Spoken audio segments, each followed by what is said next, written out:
particulière que moi, je peux me rappeler depuis que nous avons commencé à cheminer, j'allais dire ensemble, mais dans dans cet appel ou dans cette marche avec le Seigneur. Et l'année 2021 a été particulière. L'année 2021, je crois que la trompette du Seigneur a été claire. Et l'année 2021 a été une année où nous avons entendu des choses de la part de Dieu.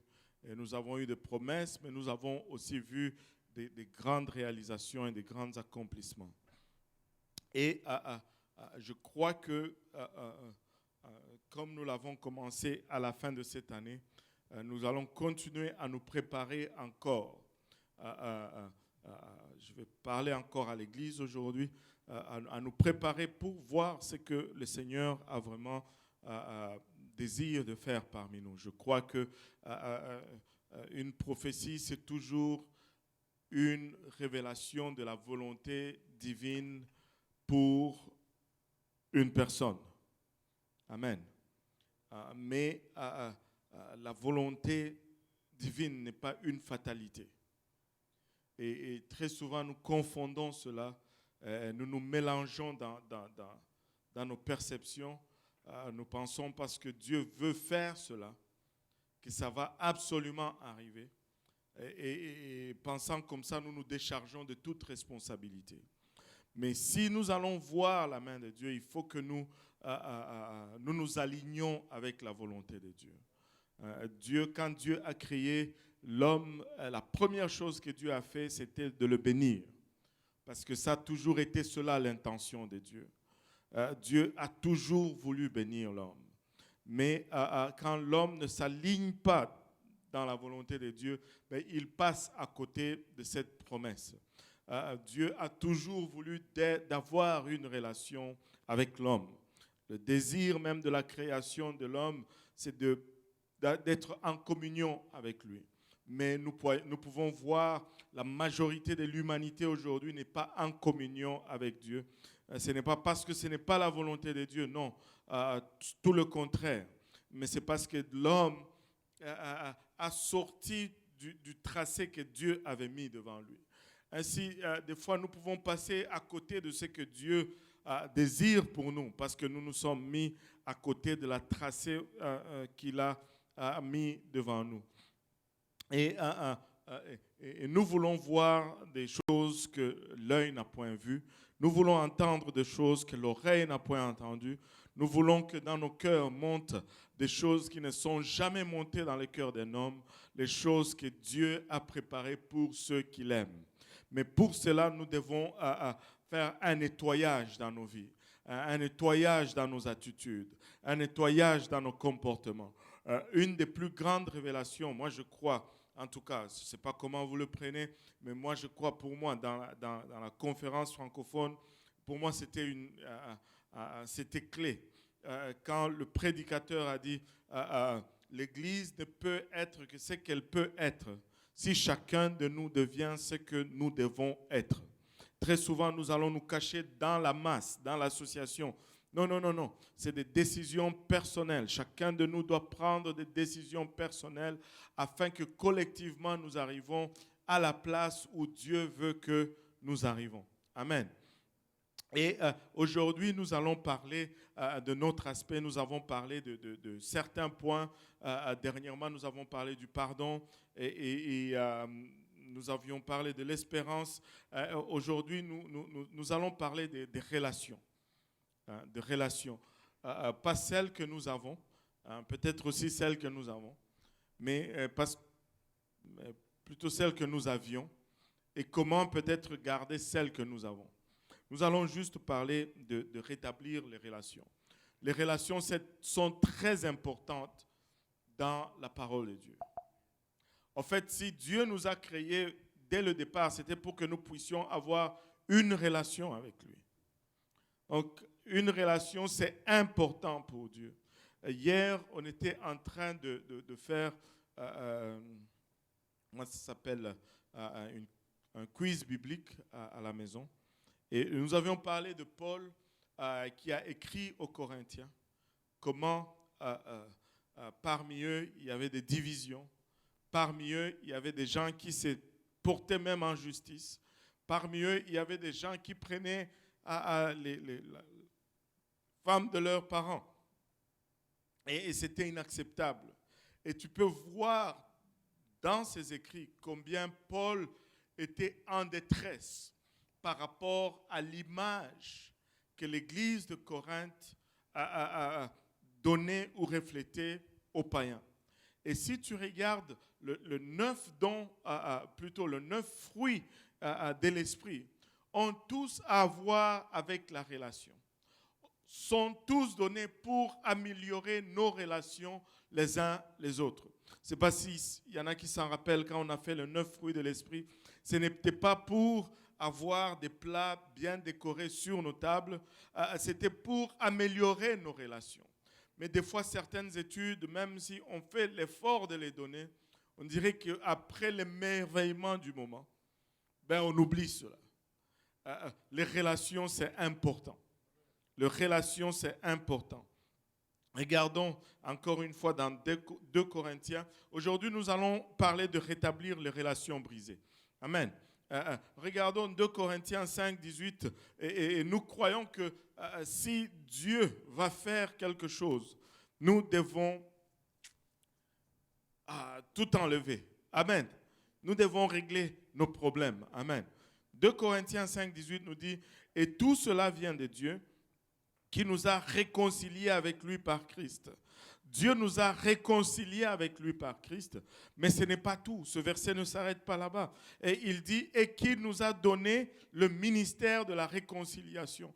Autant que Dieu veut que nous soyons réconciliés avec lui, autant Dieu veut que nous soyons réconciliés les uns avec les autres, qu'une fois après avoir restauré notre relation avec lui, il nous donne cette possibilité, il nous donne cette aptitude d'aller réconcilier nos relations les uns envers les autres.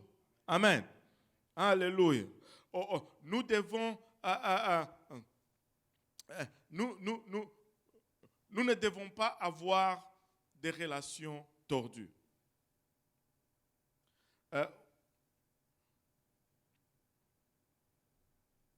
Nous ne devons pas avoir de relations tordues. Regardez, Darby le dit comme suite.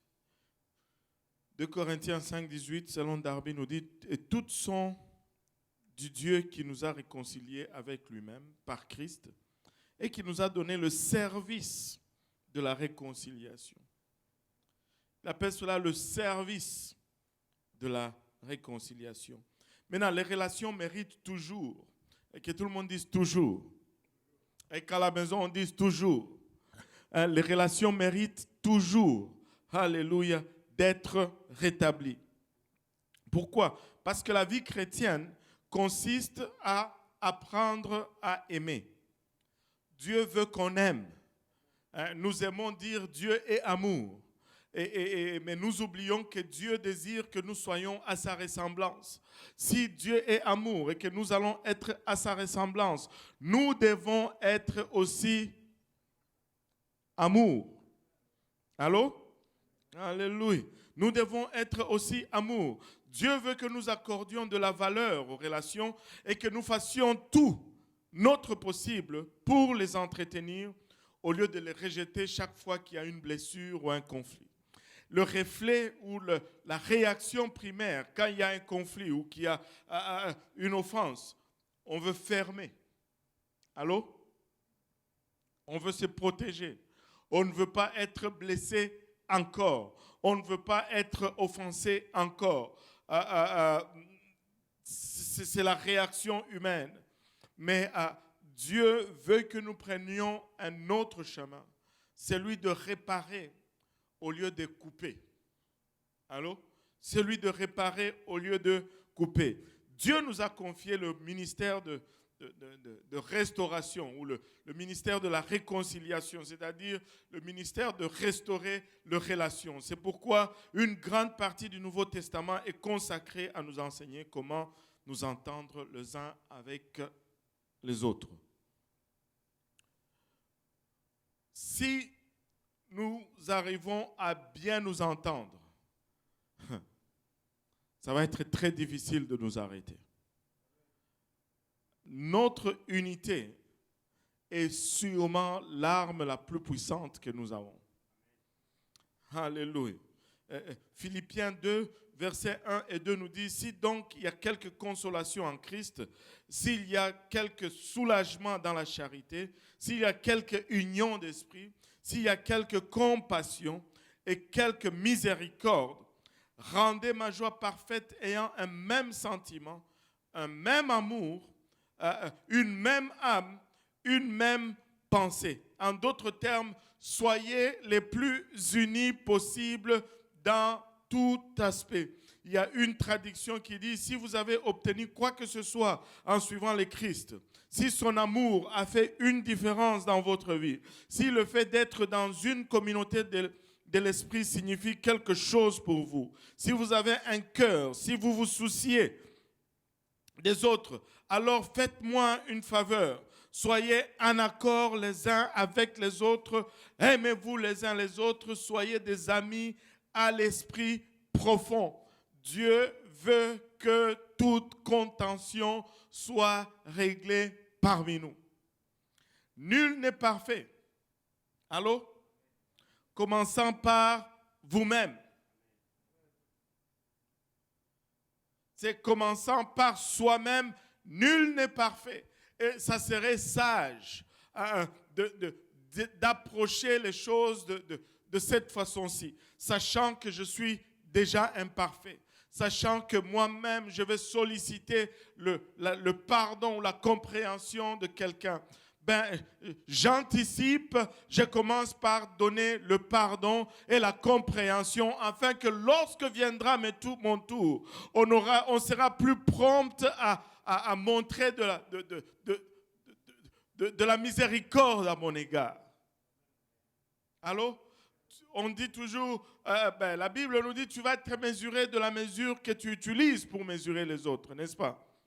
Alléluia. Je veux qu'on me mesure avec une mesure de compassion. Si je veux qu'on me mesure avec une mesure de compréhension, je dois utiliser cette même mesure alors que je mesure les autres. Paul enseignait que notre capacité à nous entendre avec les autres est une marque de maturité spirituelle. Si nous sommes toujours en conflit, probablement nous agissons comme un enfant. Un enfant pense toujours que tout lui est dû. Il doit être le centre de l'attention. Si ça ne va pas comme il veut, il pleure. Si ça ne va pas comme il veut, il boude.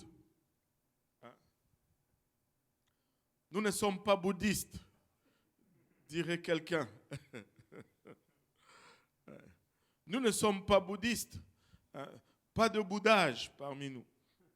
Parce que nous devons être matures. Romains 15, 5 nous dit, or le Dieu de patience et de consolation vous donne d'avoir entre nous, un même sentiment selon le Christ Jésus.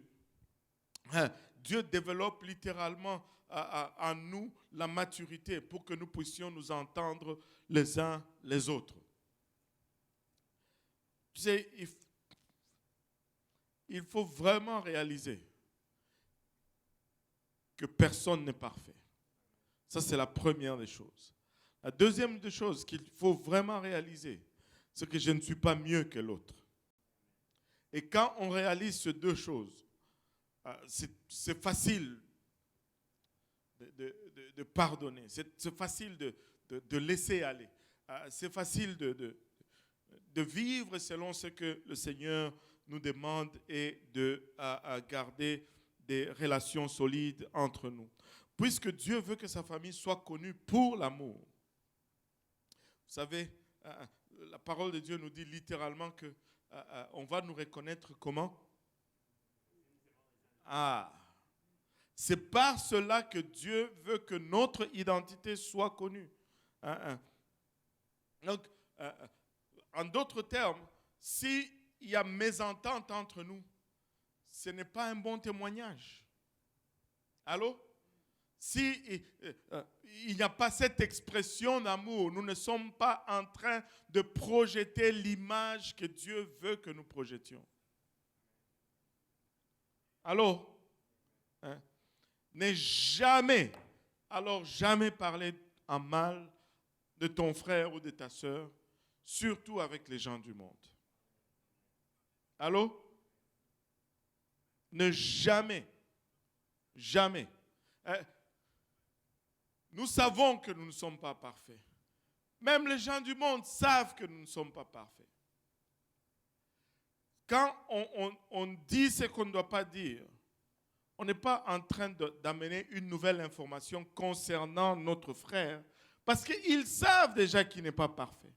On est en train d'amener une mauvaise information concernant nous-mêmes. Hein?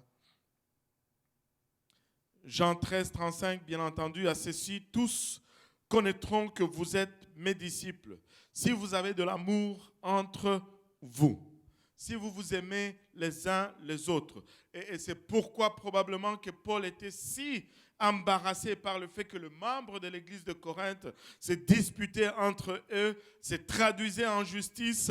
Il était choqué que personne dans l'église n'était assez mature pour résoudre le conflit de manière pacifique. Si on doit aller jusqu'à la cour,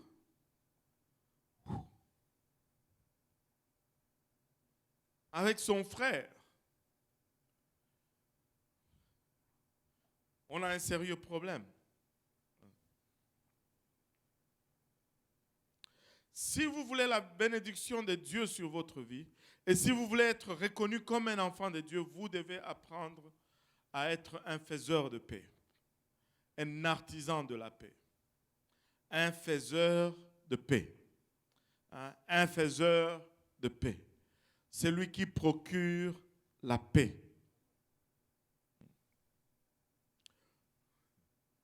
Il y a certaines personnes, leurs paroles,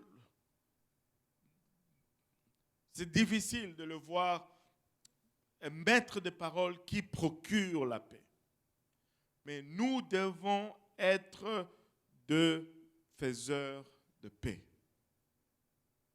Nous devons être des faiseurs de paix. Amen. Alléluia. Regardez Matthieu 5, 9 nous dit, bienheureux ceux qui procurent, que tout le monde dise ceux qui procurent la paix, car c'est eux qui seront appelés fils de Dieu. Bien sûr, les filles sont là-dedans aussi. C'est fils dans le terme général. Allô? Alléluia. Bienheureux ceux qui procurent la paix. Pas bienheureux ceux qui ont le gros salaire. Pas bienheureux ceux qui ont tel ou tel ministère. Non, bienheureux ceux qui procurent la paix. Hein? Et regardez le verbe utilisé ici. Et c'est le Seigneur qui utilise ce verbe. Il dit ceux qui procurent la paix. Il ne dit pas bienheureux ceux qui aiment la paix. Tout le monde aime la paix. Quoique certains, on dirait que quand il y a la paix, ils ne sont pas contents. Il faut qu'il y ait une contention. Il faut qu'il y ait une guerre. Il faut... Non.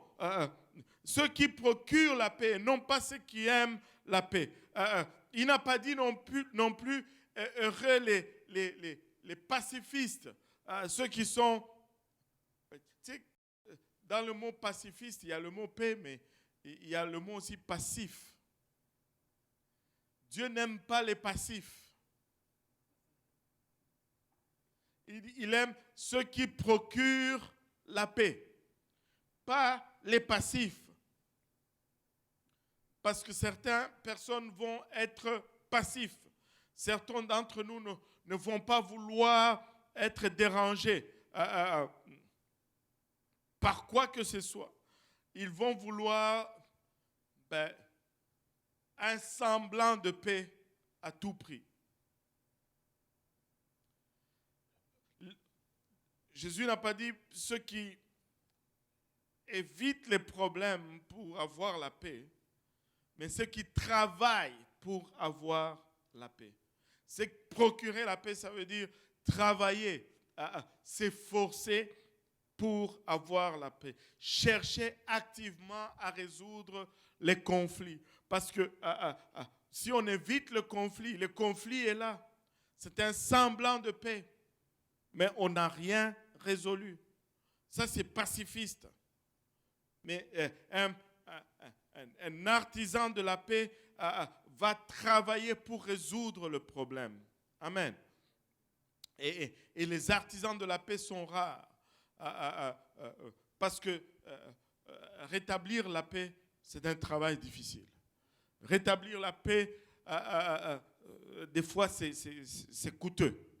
Rétablir la paix, des fois, ça demande beaucoup. Maintenant, il y a des choses que nous pouvons faire pour rétablir la paix, pour être des artisans ou pour être ceux qui procurent la paix. Il y a des choses que nous pouvons faire et il y a des choses que nous devons absolument éviter pour être ceux qui procurent la paix.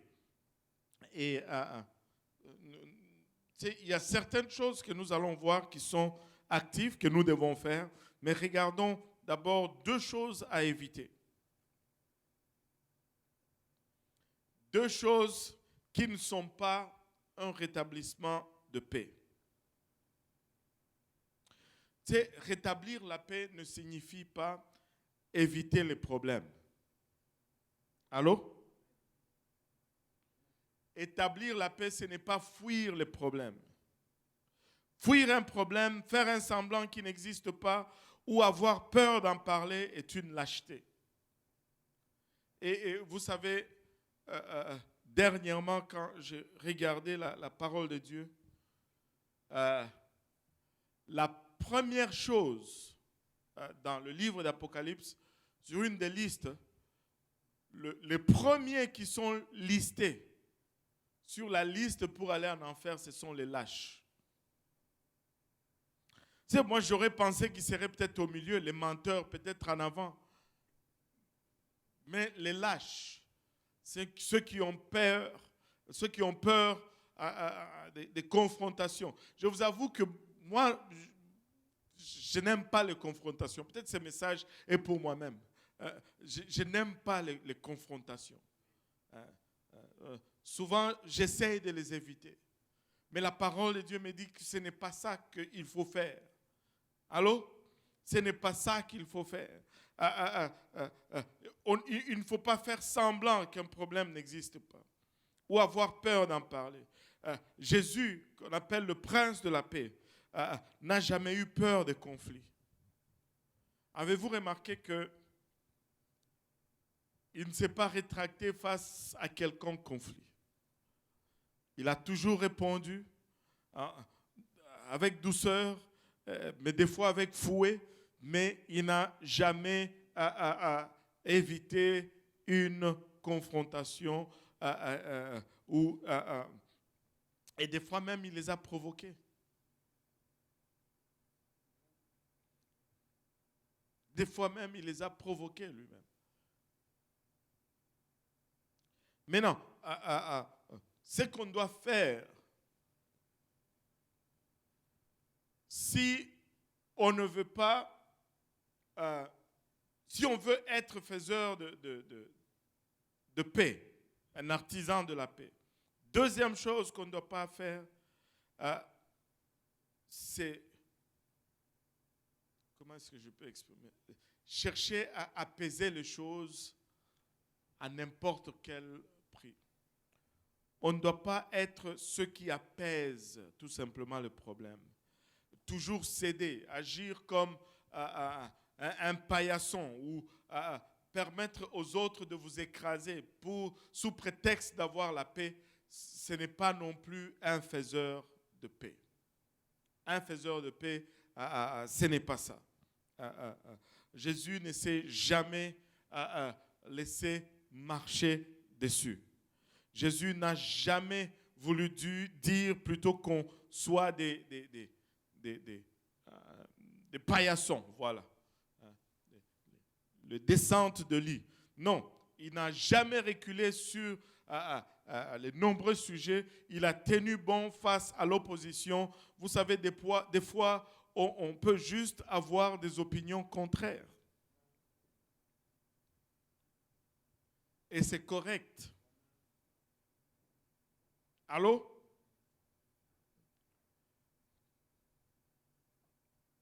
Maintenant, on doit éviter on ne doit pas éviter le problème, on ne doit pas chercher à les apaiser, mais que devons-nous faire pour restaurer les relations? La première des choses que nous devons faire si nous voulons restaurer les relations, la toute première chose que nous devons faire, c'est d'en parler à Dieu avant d'en parler aux hommes. Et très souvent, nous faisons le contraire. Dès qu'il y a un problème, nous voulons tout de suite parler à quelqu'un. Même avant de parler aux concernés, nous voulons parler avec quelqu'un d'autre. Parler à Dieu avant. Parler à Dieu avant de parler à quiconque. La logique est très simple. Dieu a la meilleure solution possible. Dieu a la sagesse dont tu as besoin. Dieu a tout ce dont tu as besoin. En fait, Dieu peut même parler au cœur de la personne avec qui tu es en conflit ou avec qui il y a des tensions. Si vous priez d'abord sur le sujet du conflit, au lieu de partir et de raconter à un ami, lui, c'est mon ami intime. Quand j'ai quelque chose, je partage avec lui. Mais des fois, tu es en train d'empoisonner l'ami intime. Et si tu l'aimes, tu devrais peut-être l'épargner de cela. Parce que si cette personne aime, lorsque tu... Oh Seigneur, aide-nous. Je vais vous donner un exemple. J'avais une situation qui m'avait beaucoup blessé.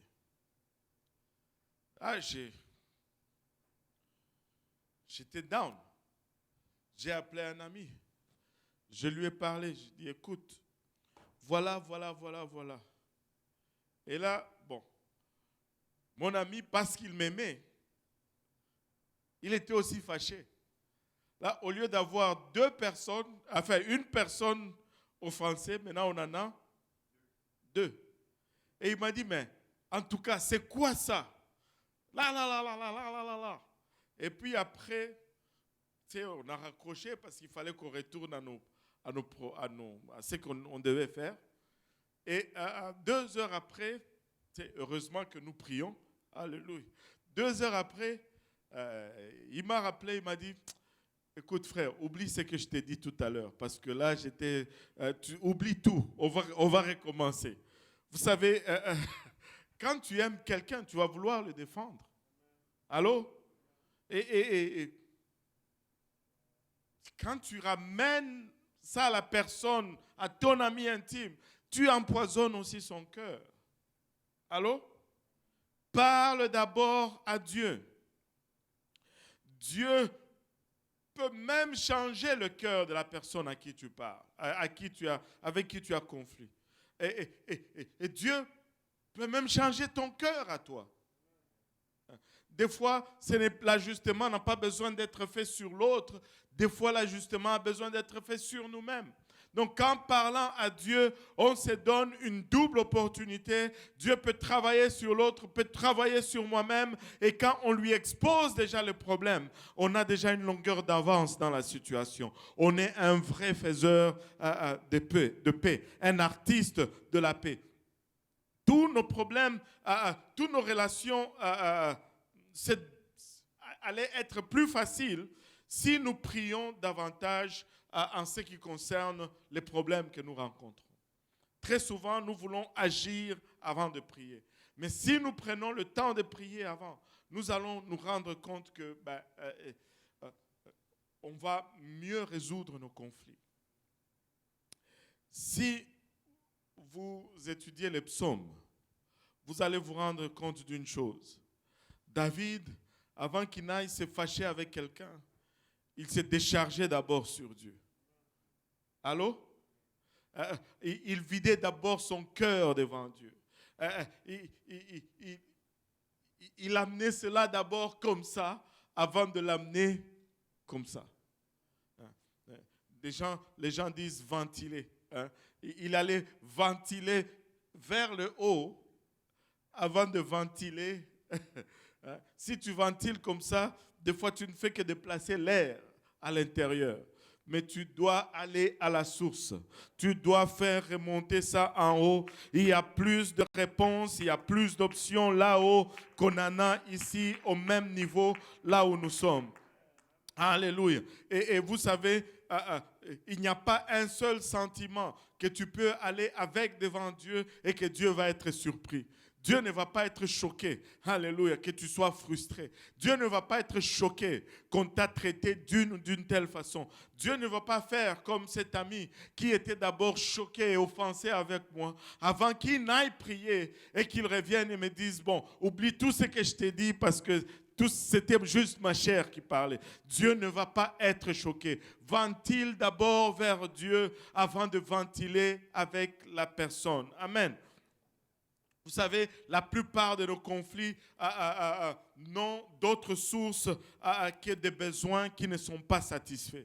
La plupart de nos conflits, de nos déceptions, c'est parce qu'il y avait un besoin. Il y avait un besoin de relation. On s'attendait à une telle chose, mais on ne l'a pas vue. On s'attendait à une telle attitude, mais on ne l'a pas observée. La plupart de nos conflits proviennent de cela. Nos attentes. Et c'est pourquoi, à chaque fois que nous avons des attentes vis-à-vis d'une personne, et que ces attentes, c'est celle Dieu qui va les rencontrer dans nos vies, ben nous sommes éternellement frustrés. Nous sommes éternellement offensés. Nous sommes comme si nous étions en colère avec tout le monde. Et pourtant, ben, nous aimons Dieu. Et nous aimons les gens. Mais c'est toujours tendu. Pourquoi? Parce que les attentes doivent être sur Dieu au lieu que ça soit sur nos frères et sœurs. Regardez Jacques. Qu'est-ce que Jacques nous dit là-dessus? Jacques 4 plutôt, 1 et 2 nous dit, d'où viennent les guerres et d'où les batailles parmi vous? N'est-ce pas de cela, de vos voluptés qui combattent dans vos membres? Vous convoitez et vous n'avez pas, vous tuez et vous avez d'ardents désirs et vous ne pouvez obtenir. Vous contestez et vous faites la guerre. Vous n'avez pas parce que vous ne demandez pas. Et quand il dit vous ne demandez pas, bien entendu, il parle de Dieu et non de demander à ton ami ou à ton frère.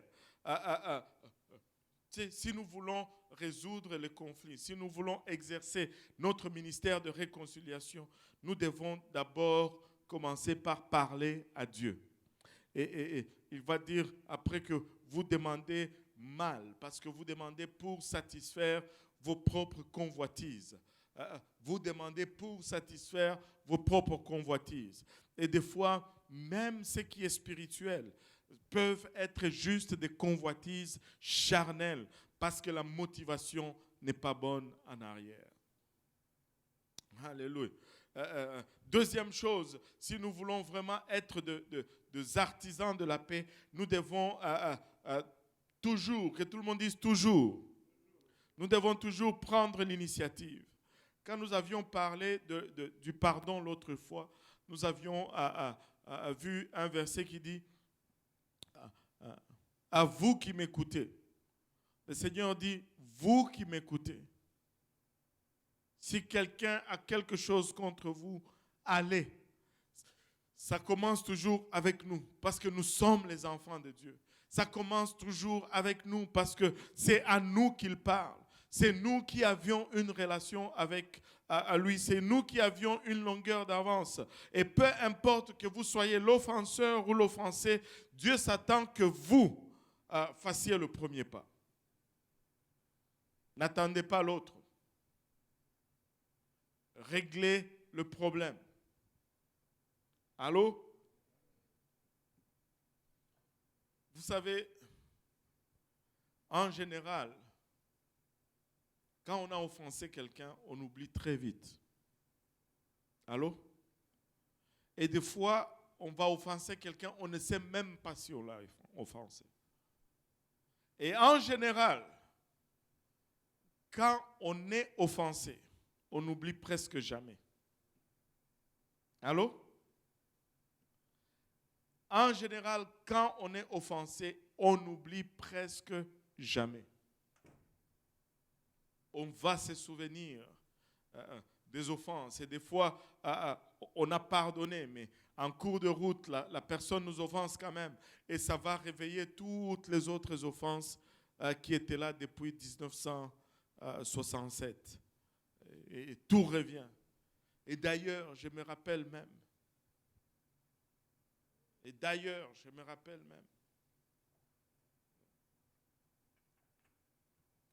Donc que vous soyez l'offenseur ou l'offensé, Dieu s'attend à ce que vous fassiez le premier pas. C'est quand tu considères tout ceci, tu te dis que les relations, c'est important. Mais laissez-moi vous dire ceci. C'est tellement important. Le Seigneur considère que le rétablissement de relations sont tellement importantes que cette communion fraternelle, il faut que nous soyons unis et que ça coule. C'est tellement important qu'il dit que même si on doit faire un service, il faut arrêter le service, aller régler d'abord cette communion fraternelle et puis après revenir au service. Matthieu 5, 23, 24. Si donc tu offres ton don à l'autel et que là, il te souvienne que ton frère a quelque chose contre toi, laisse là ton don devant l'autel et va d'abord, réconcilie-toi avec ton frère et alors viens et offre ton don. En d'autres termes, la communion fraternelle est plus importante que le culte que tu vas rendre à Dieu. Va régler d'abord cette communion avant de venir rendre le culte à Dieu. Va d'abord adresser ce problème avant que tu ne viennes rendre un culte à Dieu. Et dans un conflit, des fois, on va avoir tendance à dire ceci, laisse seulement, avec le temps, ça va passer. Ça, ce n'est pas connaître la nature. La nature est déchue. Tout ce que tu laisses et que tu abandonnes à soi-même, ça ne s'améliore jamais, ça se détériore. Allô? Tout ce que tu laisses sans entretien, ça se détériore. Donc, laissez le conflit avec le temps ne va jamais rien guérir. Si on n'a pas placé les bases pour la restauration, il n'y aura jamais de restauration. Si on n'a pas sémé la sémence de la réconciliation, ce n'est pas le temps qui va le faire. Au fait, cela ne va que le rendre pire, au fait. Agir rapidement, quand on agit vite, très souvent, ça réduit les dommages spirituels qu'on est appelé à subir. Tu sais, et des fois, ça peut même être juste des impressions. Je me rappelle, il n'y a pas longtemps, j'ai parlé avec un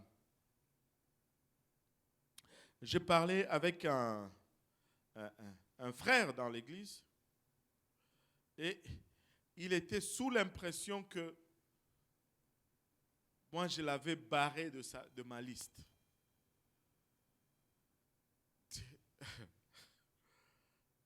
À cause de quelque chose qu'il a entendu à gauche, j'avais remarqué qu'il m'évitait, bien sûr.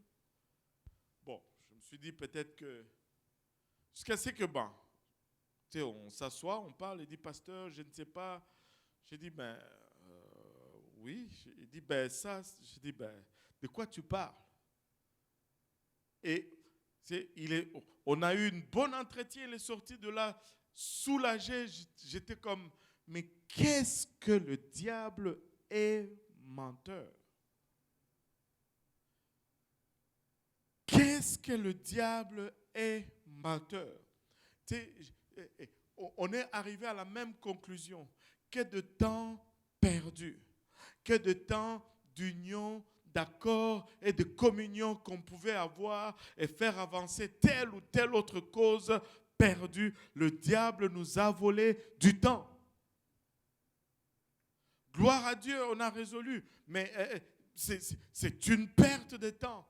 C'est une perte de temps. Écoutez, s'il y a quelque chose, résolvez-les rapidement. Sinon, les pertes spirituelles sont juste plus grandes que ce que ça devait être. Amen. Nos conflits non résolus bloquent la communion avec Dieu. Et des fois, ça va aller jusqu'à empêcher nos prières à être exaucées. Parce que nous traînons un fardeau avec nous. C'est dans le couple. 1 Pierre 3, 7. On a parlé souvent de ce verset. Je sais que les hommes n'aiment pas trop ce verset, mais c'est vrai. Pareillement, vous, Marie, demeurez avec elle selon la connaissance, comme avec un vase plus faible, c'est-à-dire féminin, leur portant honneur comme étant aussi semblable, comme étant aussi ensemble héritiers de la grâce de la vie, pour que vos prières ne soient pas interrompues ou pour qu'il n'y ait pas d'obstacle. Ça, c'est la version Darby que je vous lis. Marie, regardez. Lisons d'abord Louis II.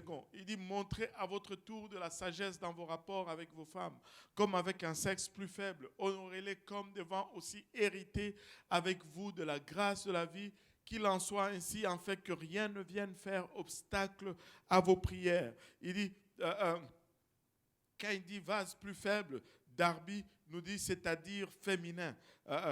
La femme, fonctionne différemment de l'homme. Amen. Et leur portant honneur comme étant aussi ensemble héritiers de la grâce de la vie. Nous allons hériter ensemble de cette grâce. Nous allons hériter ensemble de ces privilèges. Et pourquoi cela? Pour que vos prières ne soient pas entravées, pour que vos prières ne soient pas interrompues, pour que vos prières ne voient pas d'obstacles. Alléluia. Si on règle nos conflits, nos prières n'ont pas d'obstacle. Job le dit plutôt différemment. Dans Job 18, 4, il nous dit, toi qui déchires ton âme dans la colère, la terre sera-t-elle abandonnée à cause de toi? J'aime la version d'Darby. Il dit, oh toi qui déchires dans ta fureur, faut-il à cause de toi que la terre devienne déserte? En d'autres termes, reviens-en un peu. Reviens-en un peu. Faut-il que les rochers disparaissent de leur place? Waouh! Tu es tellement fâché, tu es tellement important. Toi qui déchires ton âme dans la colère. Écoutez Darby, toi qui déchires ton âme dans la colère, la terre sera-t-elle abandonnée à cause de toi? Parce que tu es fâché, il faut que tous, nous quittons la terre, nous allons habiter sur la lune. Toi, tu es fâché vraiment là. Non, réglons nos relations. Alors, vous savez, dans le mot relation, il y a un sous-entendu puissant là. Relation implique toujours un va-et-vient. C'est-à-dire, il y a une réciprocité. Tu donnes et tu reçois. Tu reçois et tu donnes. Alléluia. Et le rocher sera-t-il transporté de sa place? Tu es tellement fâché. que même les pierres commencent à fuir de leur place. Waouh! Regardez, si nous voulons être de faiseurs de paix, hein, si nous voulons être de faiseurs de paix, premièrement, nous allons parler à Dieu. Deuxièmement, nous allons prendre l'initiative. Et troisièmement, nous allons compatir aux sentiments des autres. Nous allons essayer de nous mettre à la place des autres. Ça, sur ces points, je pense que plusieurs, nous échouons beaucoup là-dessus. Quand quelqu'un vient nous soumettre un problème, notre première réaction toujours est de nous voir supérieurs par rapport à la situation. Et essayer d'apporter une solution. Mais voici une bonne règle pour la vie. Il y a une raison pourquoi nous avons 2 oreilles et une bouche. Allô? C'est tout simplement parce que nous devons utiliser nos oreilles plus que nous utilisons notre bouche. Nous devons utiliser nos oreilles 2 fois plus que nous utilisons notre bouche. Nous devons commencer toujours, que tout le monde dise toujours. Nous devons toujours commencer par la sympathie et non par la solution. Nous devons toujours commencer par compatir avec la personne au lieu d'essayer de lui donner une solution.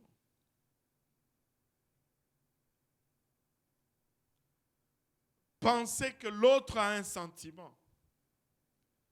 On n'est pas les seuls qui avons le monopole de sentiments. L'autre aussi a des sentiments. Concentrez-vous sur leurs sentiments et non pas seulement sur les faits. Les faits peuvent être justes ou pas justes. Mais cela n'empêche qu'on peut en être attristé ou pas. Allô? Écoutez les autres. Laissez-les se décharger sans être toujours défensifs. Et des fois, on peut avoir ce réflexe, surtout quand on a été déjà mal jugé, on a été mal cité, on a été des fois mal utilisé. On peut avoir ce réflexe pour se protéger, mais ça ne va pas nous aider à être des faiseurs de paix. Et très souvent, nous voulons toujours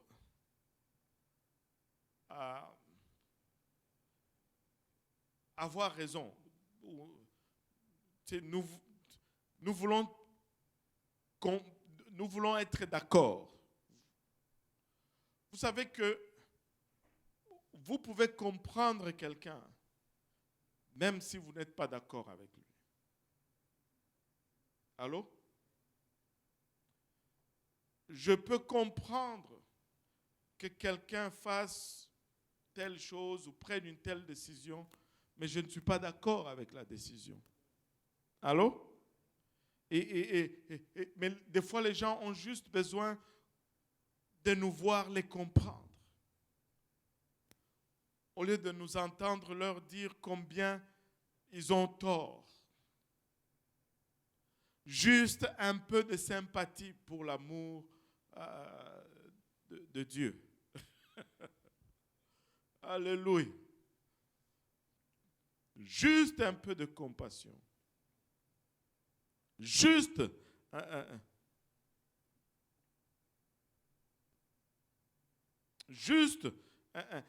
un peu d'amour. Juste un peu de compassion. Psaume 73, verset 21-22 nous dit « Quand mon cœur s'aigrissait et que je me tourmentais dans mes reins, j'étais alors stupide et je n'avais pas de connaissance. J'étais avec toi comme une brute.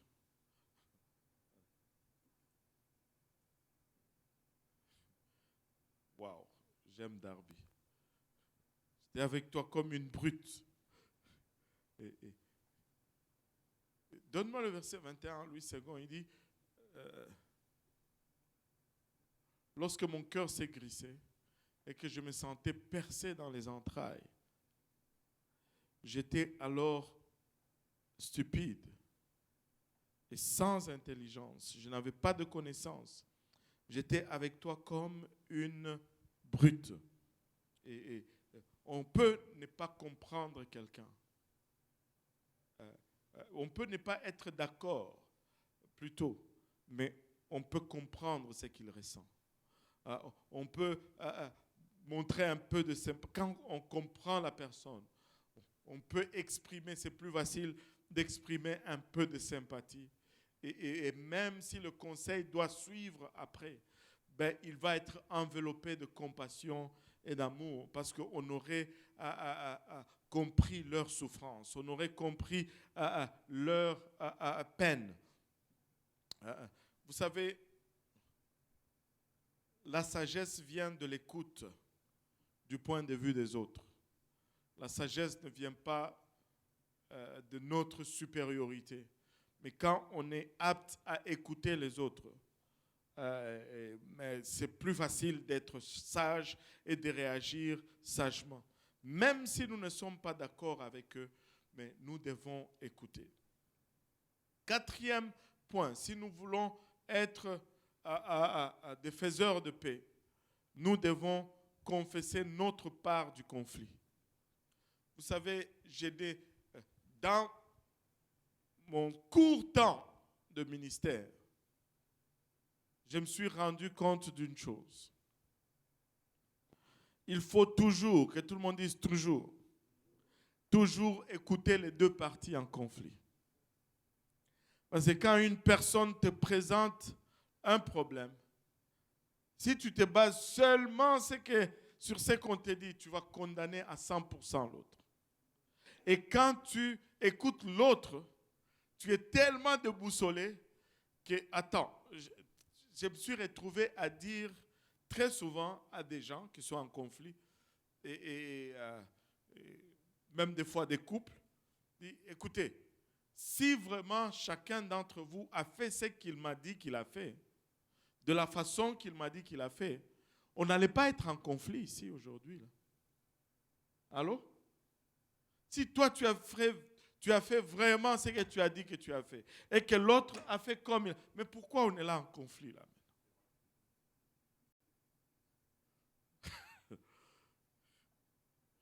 Et très souvent, on va rapporter le fait et on va taire l'attitude qui est allée avec. Oh pasteur, je voulais dire. Oh pasteur, elle m'a donné à manger, mais je n'avais pas faim, alors j'ai dit je ne vais pas manger. Mais quand l'autre va venir, maintenant la dame va venir te raconter la même histoire. Dire, ben, pasteur, je me suis cassé à lui faire à manger. Je l'ai attendu jusqu'à ce qu'il arrive. Je lui ai servi à table. Je l'invite. Il ne me regarde même pas. Il me dit, ben, je n'ai pas faim. C'est deux histoires différentes là. C'est deux histoires différentes. Ça, c'est juste un exemple. L'attitude est complètement oubliée dans le rapport et ça devient toute une autre histoire.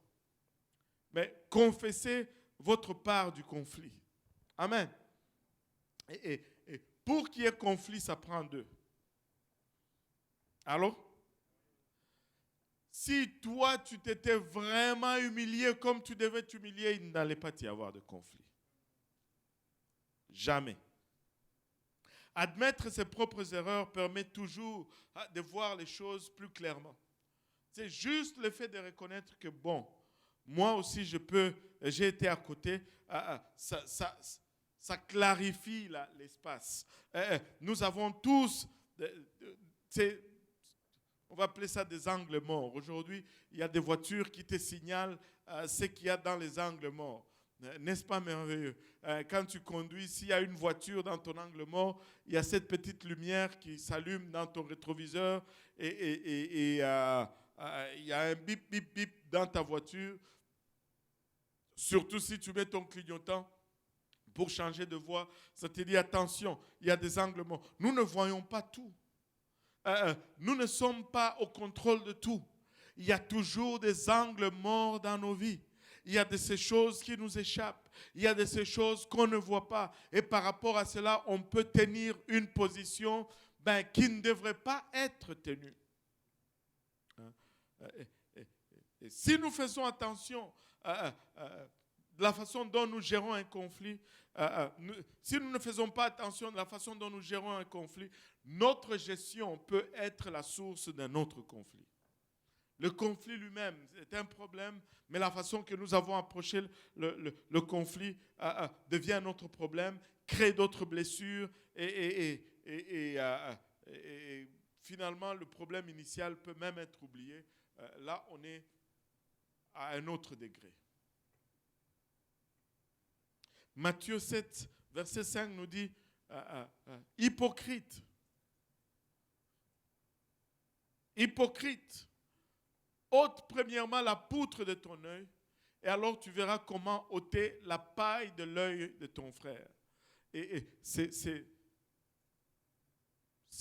particulier comment nous sommes toujours bons avocats de nous-mêmes, mais nous sommes toujours bons juges des autres. La même chose, nous allons le faire, nous n'allons pas discerner la gravité de la chose. Mais quand c'est l'autre qui le fait, wow! Là, ça devient clair.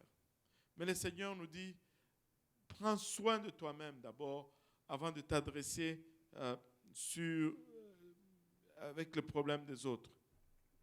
Et 1 Jean 1,8 nous dit ceci. 1 Jean 1,8 nous adresse de front et il dit, si nous disons que nous n'avons pas de péché, nous nous séduisons nous-mêmes et la vérité n'est pas en nous. Si nous disons que nous n'avons pas de péché, nous nous séduisons nous-mêmes et la vérité n'est point en nous. Personne n'est parfait. Et tous nous avons besoin d'un peu de sympathie. Amen. Maintenant, si nous voulons être des faiseurs de paix, nous allons parler à Dieu. Amen. Nous allons prendre l'initiative. Nous allons compatir avec les autres. Nous allons confesser notre part de responsabilité. Mais un cinquième point, une autre chose que nous allons faire, c'est que nous allons nous attaquer au problème et non à la personne. La Bible dit, nous ne luttons pas contre... Alléluia. Ne nous attaquons pas à la personne. Adressons le problème. C'est une chose que de résoudre un problème, mais c'est une chose que de tuer la personne qui cause le problème. Vous ne pouvez pas résoudre le problème si vous vous efforcez de trouver un coupable. Très souvent, on veut toujours condamner quelqu'un. On veut toujours qu'il y ait un coupable. Mais ce n'est pas là notre responsabilité. C'est des fois, il faut juste résoudre le problème et éviter absolument de condamner quelqu'un. Des fois, on va vouloir tellement dire, et ça c'est quelque chose qui arrive souvent. Quand deux personnes viennent nous voir pour résoudre un conflit, que ce soit deux frères ou un couple, ils vont toujours s'attendre que tu dises que c'est la faute de l'autre. Le mari va vouloir que tu dises, c'est la faute de ta femme. Et la femme va vouloir dire que c'est la faute de l'homme. Et très souvent, si tu condamnes une personne, tu ne peux plus aider l'autre.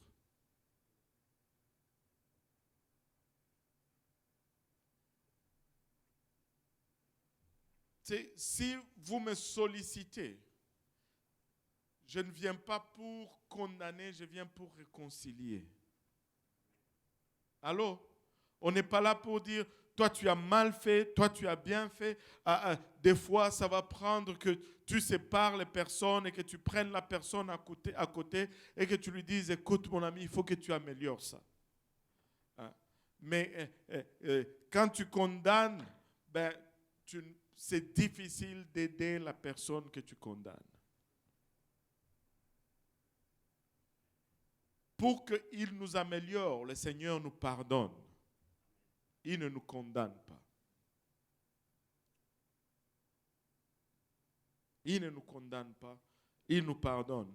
Et après nous avoir pardonné, il nous améliore. Il y a certains qui veulent que lorsqu'on est pardonné, c'est fini. Non, non. Quand on est pardonné, mais après, on doit être amélioré. Ça ne doit pas s'arrêter avec le pardon. Ça doit aller, ça doit continuer avec l'amélioration. Mais des fois, nous devons choisir entre résoudre le problème et trouver un coupable. Mais choisissons la résolution du problème au lieu de chercher un coupable. Amen.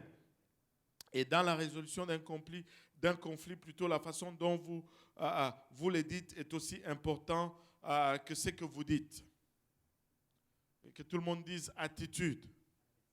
Et ça, c'est un fait qui revient encore et encore et encore, surtout dans les couples.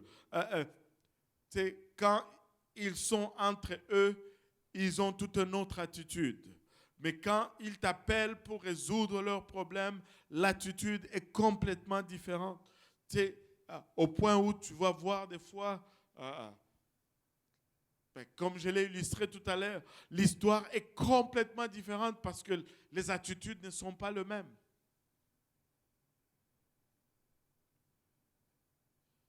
Comment nous présentons la chose est aussi important ou autant important que ce que nous présentons. L'attitude est très importante. Si vous présentez quelque chose, si vous présentez une solution de manière offensive, ça sera reçu aussi de manière défensive. Parce que tu attaques, je dois me défendre. Allô?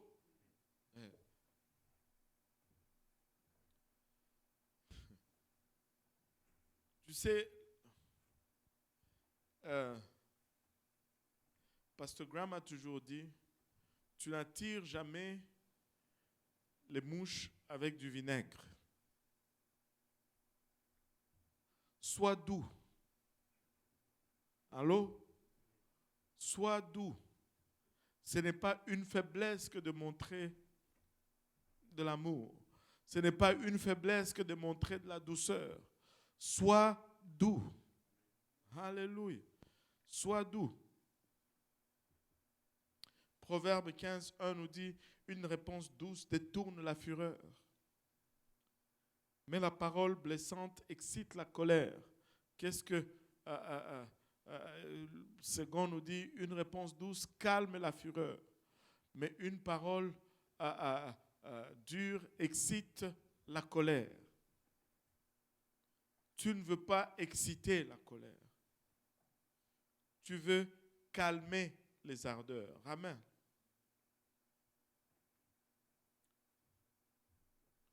Proverbe 16, 21. Regardez celui-ci, oh qu'il est beau. J'aime ce proverbe. Proverbe 6, 21 nous dit, celui qui est sage de cœur est appelé intelligent. Et la douceur des lèvres augmente le savoir. Darby nous dit comme ça, l'homme sage de cœur sera appelé intelligent et la douceur des lèvres accroît la science. C'est parler de la bonne façon. Il y a de ces gens qui vont détruire leur mariage par manque de douceur. Et il y a d'autres personnes qui vont passer à côté de mariage par manque de douceur. L'attitude. Et manquer de douceur, ce n'est pas tout simplement toujours, ce n'est pas toujours hausser la voix. Des fois, le silence est plus abrasif que les paroles. Allô? Alléluia.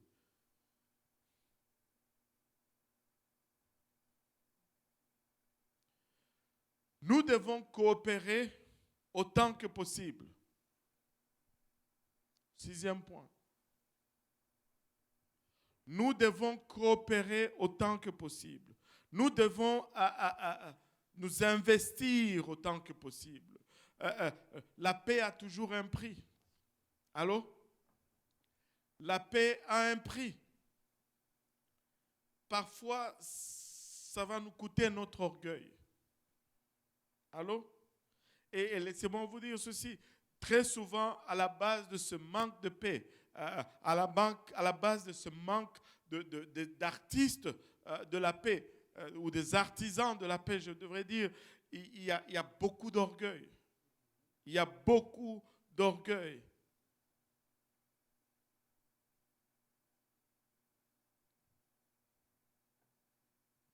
Si nous voulons avoir la paix, nous devons mettre notre orgueil de côté et nous devons aussi mettre notre égocentrisme de côté. Romains 12, 18 nous dit, s'il est possible, autant que cela dépend de vous, soyez en paix avec tous les hommes. S'il est possible, autant que cela dépend de vous. Je sais qu'on a toujours utilisé ce verset pour dire, l'autre ne veut pas. Moi-même, je le voyais comme ça jusqu'à aujourd'hui. Mais ce n'est pas seulement l'autre ne veut pas. C'est aussi mon orgueil ne me laisse pas le faire. Du temps que ça dépend de moi. C'est-à-dire, il faut que je meure. Allô? Suis-je vraiment mort? Ou bien c'est quelque chose de superficiel? Matthieu 5, 9 nous dit, bienheureux ceux qui procurent la paix, car c'est eux qui seront appelés fils de Dieu. Nous voulons être appelés des enfants de Dieu, mais soyons alors des faiseurs de paix. Matthieu 5, 9, Monsieur Ségon. Matthieu 5, 9, Monsieur Ségon dort en haut. Allez. Heureux ceux qui procurent la paix, car ils seront appelés fils de Dieu. Heureux ceux qui procurent la paix. Ils vont littéralement la chercher et l'amener, alléluia, pour qu'il y en ait. Ils procurent la paix. Alléluia. Et dernier et 7e point, mettez l'accent sur la réconciliation et non sur la résolution. Éventuellement, nous devons arriver à cette place où nous vivons en paix, où nous nous regardons les uns les autres comme des frères et des sœurs. On ne peut peut-être pas tout résoudre, mais on n'est pas obligé de rester en guerre. Allô? Les Indiens appelaient cela enterrer la hache de guerre. Et quand tu enterres la hache de guerre, tu vas l'enterrer à quelque place où tu ne vas pas la retrouver. Allô? Ne l'enterre pas à quelque part et puis tu mets même les croix pour identifier que dès qu'il y a quelque chose, je sais où aller chercher ça. Non.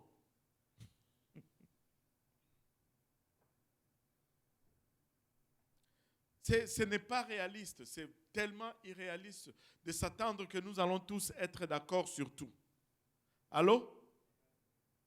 C'est avec tes propres frères et sœurs, avec qui tu es né dans la même famille, même père, même mère, même éducation, même maison. Vous allez avoir des points de désaccord. Avec la femme que tu as choisie, toi-même, tu l'as choisi. Toi aussi, la femme, tu as choisi l'homme. Vous dites que vous aimez. Oh, moi, je t'aime, je t'aime, je t'aime. Mais même, vous allez avoir des désaccords. Combien d'avantages le frère et sœur en Christ que tu n'as jamais choisi? Allô? Donc, il faut être réaliste. On ne sera jamais d'accord sur tout. Mais laissez-moi vous dire, alléluia, si nous nous tenons ensemble, nous allons arriver quelque part. Alléluia, on n'a pas besoin d'être d'accord. Mais si nous nous disons, c'est ça la direction, nous allons nous unir ensemble, nous allons pousser, nous allons avoir le résultat que la parole de Dieu nous promet. Alléluia. Nous pouvons rétablir une relation même si nous ne parvenons pas à résoudre nos différends. Alléluia. On peut être en désaccord, mais agréablement en désaccord. Alléluia. Nous pouvons être en désaccord sans être désagréables. C'est ce que je veux dire. Amen. Alléluia. Et la résolution va se concentrer sur le problème, tandis que la réconciliation se concentre sur la relation. Je n'obtiendrai pas toujours à 100% ce que je désire de toi. Et tu n'obtiendras pas toujours à 100% ce que tu désires de moi. Mais à quelque part, nous devons garder cette relation de sorte que Dieu puisse faire ce qu'il a besoin de faire parmi nous. Alléluia. Lorsque nous nous concentrons sur la réconciliation, le problème perd son importance et devient souvent sans intérêt. Et au fait, vous allez vous rendre compte que la plupart des choses qui semblent être la source d'une crise, au final, ce n'est pas grand-chose. Je me rappelle certaines des choses que Pasteur Graham partageait avec nous. Il dit, lui vient d'une telle famille, d'une telle classe, et sa femme venait d'une telle autre famille, d'une telle classe. Lui, il était habitué à la vie dure. Donc quand ils se sont mariés, la chose sur laquelle ils se chicanaient, c'était la pâte à dentifrice. Sa femme était habituée à juste prendre la pâte et presser, peu importe, là où elle a pris, c'est là où elle va presser, c'est tout. Mais lui, il fallait commencer à presser par le bas. Je ne sais pas si vous avez déjà fait ça. Tu prends même la brosse à dents, tu pousses.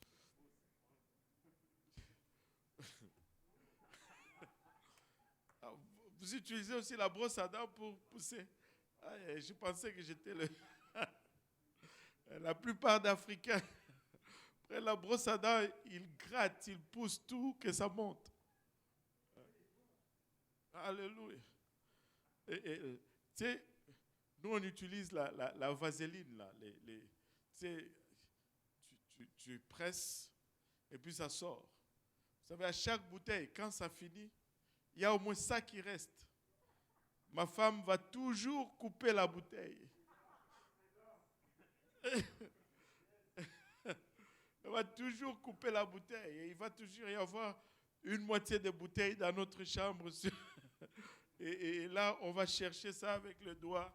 Alléluia. Tu sais, lui, il était frustré parce que sa femme pressait au milieu. Il dit, mais tu ne presses pas au milieu. Tu sais, gâcher un mariage pour la pâte à dentifrice. Il s'est dit, ça ne vaut pas la peine. Alléluia. Des fois, nous allons nous battre pour des choses sérieusement. La relation est plus importante que le problème. Je pense que le mariage est plus important que la pâte à dentifrice. Allô? Cela ne signifie pas que vous renoncez à trouver une solution, mais simplement que vous le faites dans un esprit d'harmonie. Si éventuellement elle n'arrive pas à presser la pâte à dentifrice par le bord, c'est pas bon. Enfin, c'est correct. On va juste essayer de... C'est quand on vient après eux, après elles, on pousse avec les trucs.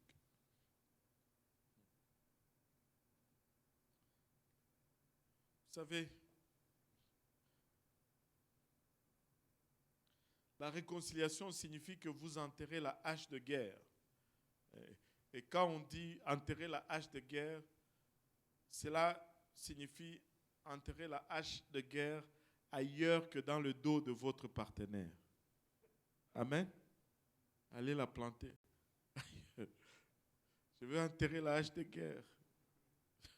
Non. 1 Pierre 3, 10 et 11 nous dit, car celui qui veut aimer la vie, 1 Pierre 3, si quelqu'un en effet veut aimer la vie et voir des jours heureux, qu'il préserve sa langue du mal et ses lèvres de paroles trompeuses. Et 11, qu'il s'éloigne du mal et fasse le bien, qu'il recherche la paix et la poursuive. Tu recherches la paix et tu la poursuis. C'est-à-dire, tu mets l'effort extra pour atteindre la paix. Nous avons lu ces versets, nous allons le relire encore une fois. Matthieu 5, 9. Bienheureux ceux qui procurent la paix, car c'est eux qui seront appelés fils de Dieu. Maintenant, vous savez, ne laissons rien entraver ce que Dieu veut faire avec nous. Je n'enseigne pas ça pour condamner quelqu'un, mais j'enseigne ça parce que je veux voir ce que Dieu veut faire parmi nous. Amen. On va prendre ceci avec vraiment cet esprit de je veux voir Dieu agir. Amen. Je veux le voir faire. Je ne veux pas qu'il y ait d'entrave. Et si tous nous y mettons, si tous nous devenons ce que nous devons devenir, vous savez, l'Église va devenir ce qu'elle doit devenir. Et nous allons arriver à voir ce que Dieu désire voir parmi nous. Nous avons les promesses de Dieu, mais les promesses de Dieu ne sont pas une fatalité. C'est juste une révélation de l'intention divine pour nous. C'est juste une révélation de ce que Dieu va faire, veut faire. Mais nous devons nous aligner. Nous devons nous mettre en ordre, en ligne. Et très souvent, quand nous passons à côté, ce n'est pas parce que Dieu ne veut pas, c'est parce que nous n'étions pas à la bonne place. Allô? Alléluia. Maintenant, si on peut s'élever tous ensemble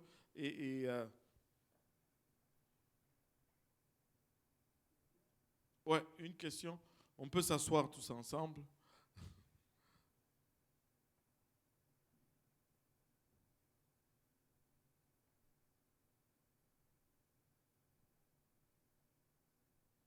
Il y a un micro orange ici, si on peut l'allumer.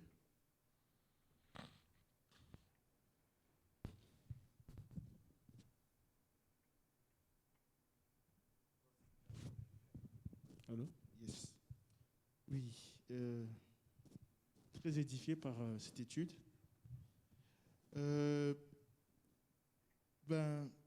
J'ai quelques petits points à soulever par rapport à ça. Le premier point, c'est d'abord c'est un peu mélangé dans ma tête, j'essaie de mettre de l'ordre. Voilà. Parfois, il y a ces choses qui arrivent, tu ignores juste, tu évites juste. Donc, est-ce que le fait d'ignorer, c'est de la lâcheté? Est-ce que c'est fuir le problème? Ce n'est pas adresser le problème ou bien c'est juste éviter des combats inutiles? C'est le premier point. Le deuxième point, c'est que parfois aussi, ça je parle pour moi, il y a quelque chose, tu sens que ça bouillonne en toi, tu as envie de parler, mais tu ressens que l'esprit te dit, écoute, tais-toi, juste garde silence, parle pas. Comme Exode 14, 14 nous le dit. Et, et généralement, ça finit bien. Ça finit bien, ça finit par s'arranger. Alléluia. Autre chose encore, c'est, là, je n'ai pas bien compris. Sur Romains 12, 18. Ok. Moi, vraiment, je comprenais ça que si ça dépend vraiment de vous, si c'est vraiment possible Ouais. à ton niveau. Parce qu'il y a de ces personnes, ils sont... ces personnes, elles sont très, je ne sais pas dire, douées. Ils vont vraiment te chercher jusqu'à te sortir de tes gants, quoi. C'est-à-dire, tu supportes. Et à un moment donné, tu dis, hé, ça va, ça suffit, là. Tu sais, voilà. Et, Donc, mais regarde, regardons d'abord juste rapidement Romains 12, 18. C'est que ce que j'ai essayé de dire avec Romains 12 et 18 là, c'est ceci. La parole de Dieu, c'est vraiment une épée à deux tranchants. Parce que quand ça coupe dans le sens de l'autre, on aime toujours. Mais si c'est vraiment une épée à double tranchant, c'est que j'ai réalisé aujourd'hui au sujet de ce verset, c'est que ça coupe de mon côté aussi. Je le prenais vraiment dans le sens que je me lave les mains. C'est pas ça, là. Parce que quand tu sors de tes gongs, c'est toi qui sors des gongs. C'est même la justice humaine. Quelqu'un peut t'insulter, mais quand c'est toi qui lèves le poing et que tu le frappes, on appelle cela voie de fait. Si tu l'as frappé, tu l'as frappé. Tu ne peux pas te faire justice toi-même. Maintenant, oui, je suis d'accord avec toi que s'il est possible, autant que cela dépend de vous, soyez en paix avec tous les hommes. Bon. C'est une chose si j'ai un voisin raciste, par exemple. Je fais tout, je meurs à moi-même, mais je n'arrive pas à établir une bonne relation. Mais là, on n'est pas dans ce cadre-là. Là. On est dans l'Église. C'est non seulement moi, je suis rempli et que je dois vivre selon Christ. On est en train de parler de l'Église. Là. C'est que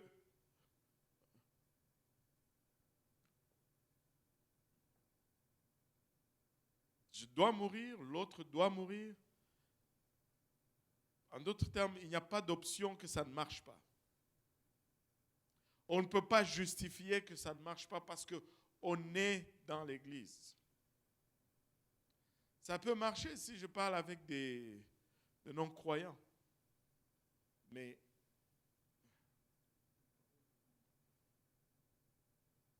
ce que je voulais dire, c'est que je ne peux pas juste me laver les mains et dire que j'ai fait et puis c'est fini. Ça, ce n'est pas l'attitude. Parce que ça coupe de deux côtés. Maintenant, la première des choses que tu avais dit, c'est parti un peu. Pardon? D'ignorer, bon. Oui, le fait d'ignorer. Oui. Est-ce que c'est de la Le fait lâcheté? d'ignorer. Non, ce n'est pas la lâcheté. Des fois, c'est la sagesse. Parce que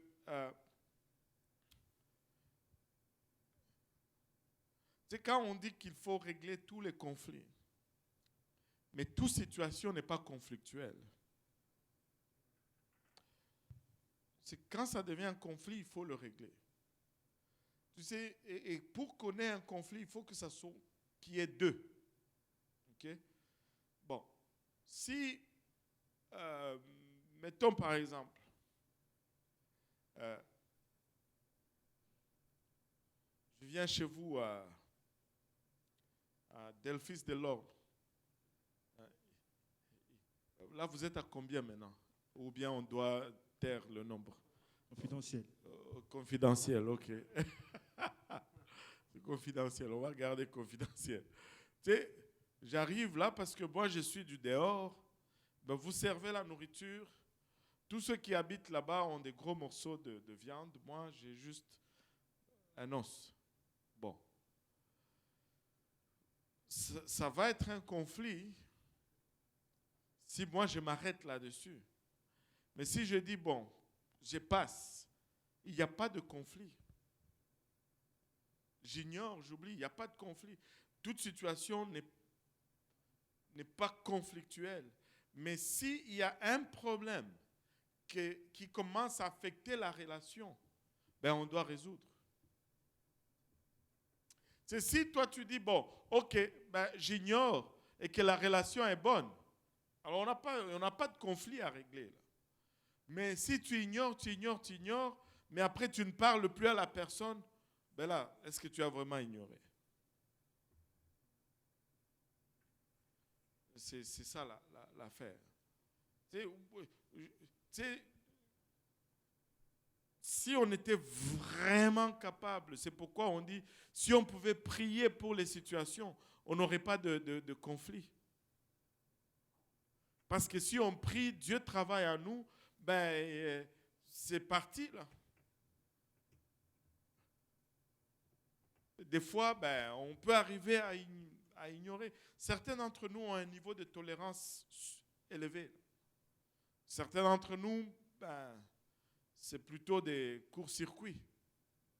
Ça explose. Bon. Par rapport à ignorer toujours, j'ai noté un petit exemple du genre, des gens, par exemple, disent des choses sur toi et que tu sais que ces choses-là sont des fausses choses, c'est faux. Mm-hmm. Au lieu de commencer à aller, je vais parler de manière générale, même les pasteurs, vous vivez ça en fait. Non. On dit des choses. Là, je blague. Voilà, on dit des choses. Ah, pasteur, tu as fait ceci, mais c'est faux. Si tu commences à aller adresser, qui a dit ça? Tu vas avoir des problèmes pour les papas. Tu dis, oh, tu laisses seulement. Ouais, voilà, c'est ça. Tu laisses. Ce que je veux dire sur ceci, hein, que c'est un peu presque la même formule. Qu'est-ce que ça veut dire tu laisses? Si tu vas laisser la chose et délaisser aussi le frère, ben, il y a un problème. C'est ça l'affaire. Ne laisse pas et en même temps tu délaisses. C'est bon. Tu ne vas pas, tu ne peux pas tout adresser. Mais quand il y a un conflit, il faut le résoudre. Tu ne peux pas adresser toute situation, c'est impossible. Mais quand il y a conflit, il faut résoudre. Mais toute situation n'est pas conflictuelle. Toute situation n'est pas une guerre ouverte. On n'est pas en guerre dans toute situation. On peut, il y a de ces choses qu'on résout tout seul. C'est résolu. Tu as peut-être prié, peut-être tu n'as pas eu besoin de prier. Tu es juste rempli du Saint-Esprit et puis bon, ça passe. Et ce n'est pas un conflit. Mais quand c'est un conflit, ben, il faut le résoudre. Quand c'est un conflit, il faut le résoudre parce que sinon, ça va entraver ce que Dieu veut faire. Parce que tu as quelque chose dans le cœur. Tu n'as pas laissé, au fait. Oui, frère Bunel, la question le démange, là. Il doit la laisser sortir. Oui, frère Bunel. Merci, pasteur, pour plus d'éclaircissement. Moi, j'avais 3 petites questions. Mm-hmm. 3? Oh my goodness. Non, c'est des petites questions. Des petites. OK. Quand vous venez de dresser un peu le sujet concernant les opinions, je voulais savoir comment on devrait gérer cela pour conserver l'unité. Ouais, gérer les opinions? Parce que vous avez dit qu'on a diverses opinions, genre on ne va pas tous être des mêmes accords. C'est comme on dit, j'aime tellement ce dicton, les opinions c'est comme les nez, tout le monde en a un. Moi j'ai un nez, toi tu en as. Ben, cela ne change pas qu'un nez soit un nez. On ne peut pas gérer les opinions des gens. C'est pourquoi on enseigne de telles leçons pour dire que on peut ne pas être d'accord, mais on peut travailler ensemble. Et on ne sera jamais d'accord sur tout anyway. Et donc, il y en a qui... Tu sais, regarde, si on chante telle chanson, il y en a qui vont être contents, d'autres pas contents. Si on chante l'autre chanson, il y en a l'autre, c'est ceux qui vont être pas contents. Ben, on n'est pas appelé à gérer les opinions des gens. On les appelle à minimiser leurs opinions au profit de l'avantage de tout le monde. Si tout le monde allait avoir son opinion, ben, on n'a pas d'église. On n'a pas d'église. Donc, tu as une opinion, c'est correct, mais on ne peut pas privilégier l'opinion au détriment de l'unité du corps. Surtout si c'est une opinion. C'est justement ça, une opinion. Et donc, chacun garde ses opinions. C'est comme ça qu'on garde l'unité. Deuxième, c'est la question, c'est dans le livre des Philippiens, chapitre 3, le verset 15. Et ça serait possible d'expliquer un peu clairement ces versets. Parce que moi, j'avais toujours vu ça dans le sens où si on n'est pas d'un même avis, que lorsque nous nous mettons d'un même accord, on prie Dieu, Dieu va faire de sorte qu'on soit unis. Mais est-ce que c'est vraiment ça ou Oh non, non, non, non, non.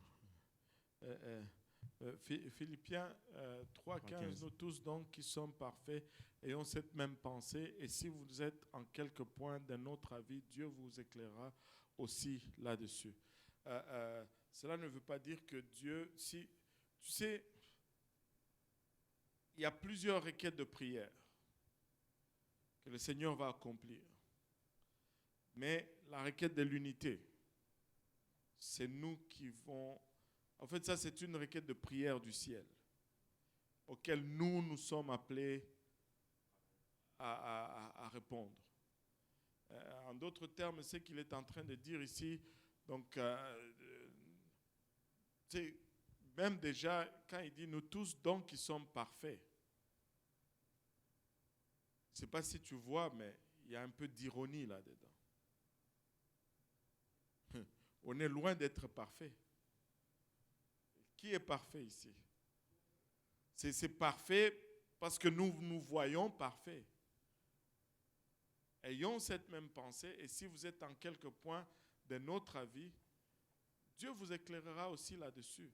C'est-à-dire, tu es de notre avis, fais confiance en Dieu, mais en attendant, avançons.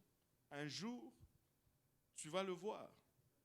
Et tu sais quoi? Un jour, on arrive toujours à le voir. Avez-vous remarqué comment, je ne me rappelle plus comment ça fonctionne, très souvent, quand tu as 2-3 ans, ton père connaît tout.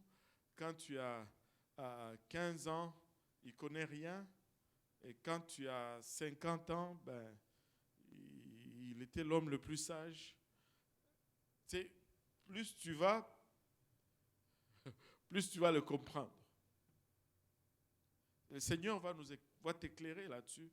Parce que des fois, c'est même par rapport à la position qu'on a ou un rôle qu'on a.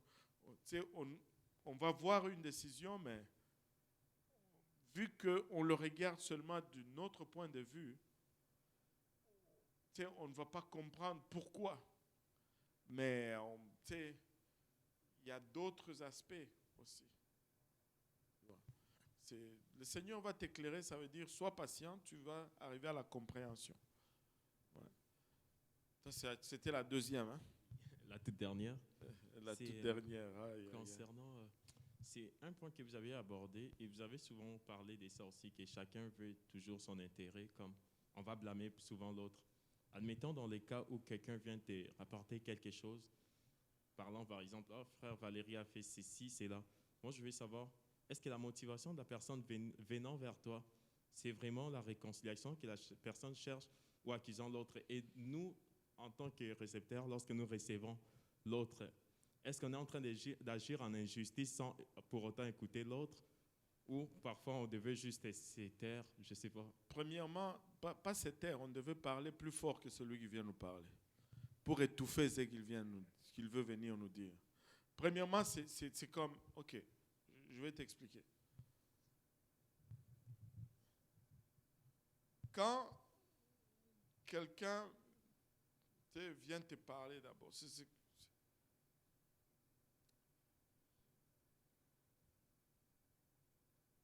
si j'ai, par exemple, je vais dire ceci.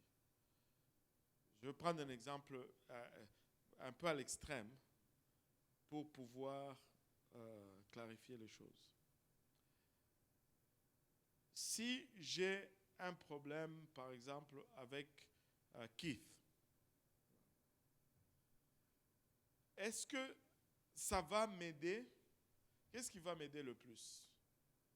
Aller en parler à... C'est qui ton ami? Shalom? Shalom, le fils du frère Tafari? Ou bien, je vais voir le papa de Keith et je dis, ben, voici ce que Keith a fait, ben, j'ai un problème avec Keith. D'où est-ce qu'il est plus probable que je vais avoir une solution? Par son père. Pourquoi? Parce que son père a une autorité sur lui. Allô? Donc quand je vais amener le problème vers quelqu'un, il faut que je m'assure que l'autre a une voix dans la vie de la personne à qui... Sinon, c'est du commérage.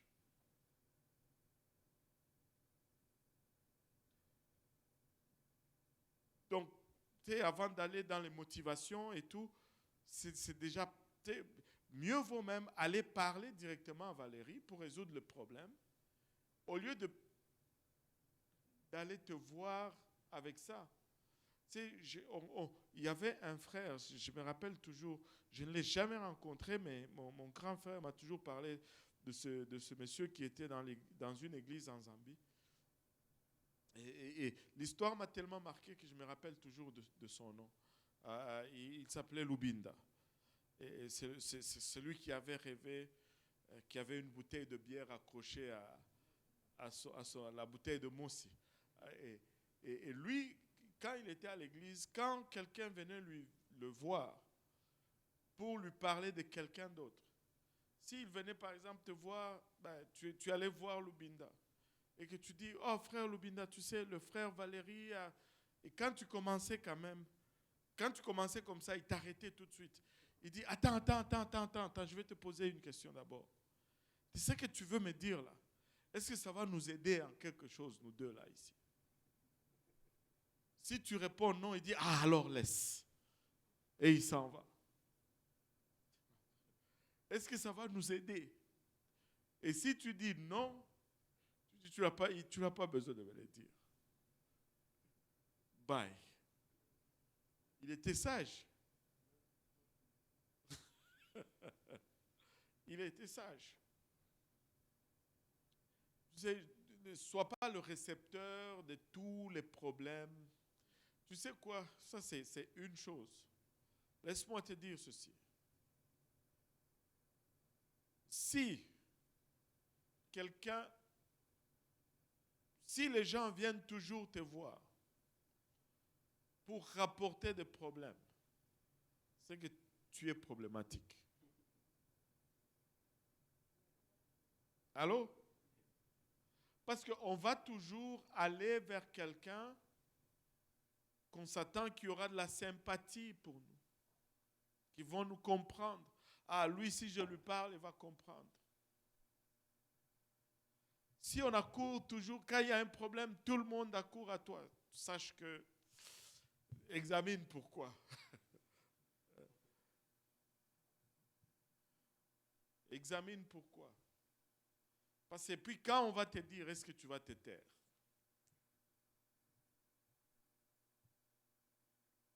Toi aussi tu vas embarquer. Ah, c'est Valérie là. Il a toujours été comme ça, dit Valérie. Ah. D'ailleurs, il vient du Congo. Les Congolais sont tous comme ça. Bon, et puis c'est parti. Toi aussi tu es dedans là. Refuse d'être récepteur des... C'est que quand les gens doivent dire des mauvaises choses, que tu ne sois pas la personne qui leur vient en tête en premier. aide-toi comme ça. Amen. Alléluia. Alléluia. Hein? D'autres questions? Oui. Là, aujourd'hui, je suis grillé. Même ceux qui ne posent jamais de questions sont décidés. Non, c'est pas une question. Si tu peux juste, si tu peux juste reprendre, j'ai l'impression que c'est peut-être juste moi là, mais le point 3. Ok, le point 3.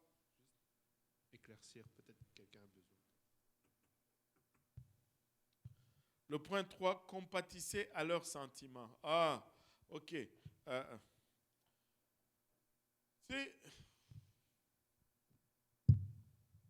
C'est... Mettons que j'ai fait quelque chose. Ok? J'ai pris une décision. Et là, ça offense, je ne sais pas, la sœur Maureen. Et puis elle vient me voir. Elle dit, mais pasteur, moi, je voulais, je ne sais pas, je cherche une mise en situation, mais ça ne me vient pas tout de suite. Bon, je voulais faire ça, mais voilà, avec ces nouveaux règlements, je peux être juste dur et dire, regarde, les règles sont les règles. Avant même que je puisse entendre la personne. C'est juste le fait de laisser la personne parler, ça la soulage. Ça lui donne cette impression que on se soucie d'elle. On se préoccupe de son état. Même si des fois on n'est pas capable de résoudre la situation, mais juste le fait que, oui, on n'est pas capable de résoudre le problème, mais ce n'est pas qu'on ne m'aime pas. On n'est pas contre moi, tu vois. Et c'est pourquoi il faut pas juste brandir la loi, il ne faut pas juste brandir la culpabilité, il faut écouter la personne. Écouter, ça souvent, quand tu es surtout en conflit entre deux personnes, que tu dois aider à régler un conflit. L'habilité d'écouter est très, très importante. Mais justement, comment deux personnes qui veulent se parler entre elles sans un arbitre peut appliquer ça? C'est dans le sens où deux personnes pourraient être en conflit, puis est-ce qu'elles peuvent l'appliquer? Parce que moi, de ce que j'ai compris, c'est dans le sens, si quelqu'un vient s'excuser, ne commence pas à le frapper. Laisse... Justement, deux personnes qui se parlent, justement, peuvent, encore là, ça devient, pour ne pas dire plus puissant. Je ne sais pas, je cherche une mise en situation qui n'arrive pas à venir. Si je suis en conflit avec une personne, je peux avoir à 100% raison d'avoir une position ou d'avoir agi d'une façon quelconque. Mais quand l'autre vient pour me faire comprendre qu'elle a été traitée injustement, juste le fait de prendre le temps de l'écouter d'abord, très souvent, ça diffuse les tensions. Ça diffuse les tensions. Tu sais, le cas que j'ai parlé tout à l'heure, oui, je suis pasteur, mais j'étais la source de tensions ou la source de conflits. Et tu sais, quand le frère est venu me voir, tu sais, qu'est-ce qu'on s'est dit? On s'est dit, si on s'était parlé avant, on allait nous épargner tout ce temps de malaise. Il a parlé, je l'ai laissé parler, je l'ai laissé parler. Et puis j'ai dit, bon, regarde, si tu fais ça plus ça, ça ne fait pas de sens. Donc, et puis bon, Quand on a résolu cette situation, il y avait même un peu de ce que le frère Valérie a mentionné. Si on aurait voulu être, pour ne pas dire les saints, le parfait, on allait faire asseoir une tierce personne pour aller commencer à faire des confrontations. Ah, est-ce que toi tu as dit vraiment ça? Toi, tu dis, regarde, on a d'autres choses à faire. On a d'autres choses à faire. Il y a une partie qu'on a laissé tomber parce que c'était plus important de rétablir les choses que de trouver la vérité, le coupable. C'est toi qui avais dit ça, c'est toi qui avais fait ça. Ça ne donnait rien. Mais on s'est écouté, juste laisser parler l'autre d'abord. Et des fois, ça te permet de voir où la personne a été offensée. Et après, ça peut te permettre même d'amener une meilleure, l'explication de la meilleure façon pour que l'autre puisse le comprendre. Il faut commencer par ressentir ce que l'autre ressent un peu. Il faut commencer par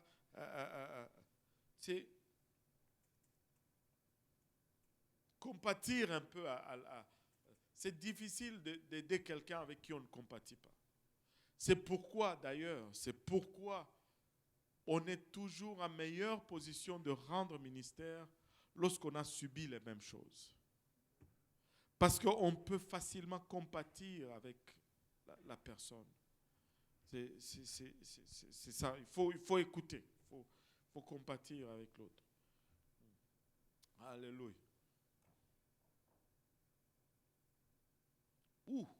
21h26, plus d'autres questions? Je veux dire, pas de questions. Je n'ai pas vu le temps passer. 21h26, on va se lever tous ensemble. Mais je vais juste dire une dernière chose. Et je vais finir avec une question. Avec qui ai-je besoin de rétablir une relation brisée aujourd'hui? Est-ce qu'il y a quelqu'un avec qui j'ai besoin de rétablir une relation brisée? S'il y a quelqu'un avec qui tu as besoin de rétablir une relation brisée, va ce soir, prie pour eux. Commence d'abord par prier pour eux et laisse Dieu te diriger, mais ne permettons à rien de venir entraver ce que Dieu veut faire avec son Église. Alléluia. Que Dieu nous donne l'audacité, le courage de mettre en pratique sa parole, pas en parole sa pratique, en pratique sa parole, et qui nous permette de nous positionner à la place où nous allons être à mesure de voir ce qu'il veut faire avec nous. Prions tous ensemble. Seigneur, nous te rendons grâce encore une fois pour ton amour, ta bonté, ta fidélité. Papa, nous te remercions pour le privilège que nous avons d'être réunis ensemble encore une fois en ces lieux, Seigneur. Que cette parole, Seigneur Jésus-Christ, Papa, trouve une place dans nos cœurs où elle va activer des actions, Seigneur, car nous ne voulons pas être seulement des entendeurs de ta parole, nous voulons être des faiseurs de ta parole, Seigneur. Aide-nous, Papa, à nous positionner et de sorte que tu puisses faire exactement ce que tu désires avec ton peuple, avec ton Église, Seigneur. Aide-nous tous ensemble, nous te prions, Papa, aussi bien ceux qui sont ici et ceux qui sont dans différentes demeures, Père. Alléluia. Touche-nous, Seigneur Jésus-Christ, Papa. Mets cette audacité en nous et permets-nous, Seigneur Jésus-Christ, alléluia, de devenir ce que tu désires que nous devenons. Garde-nous maintenant, Seigneur Jésus-Christ.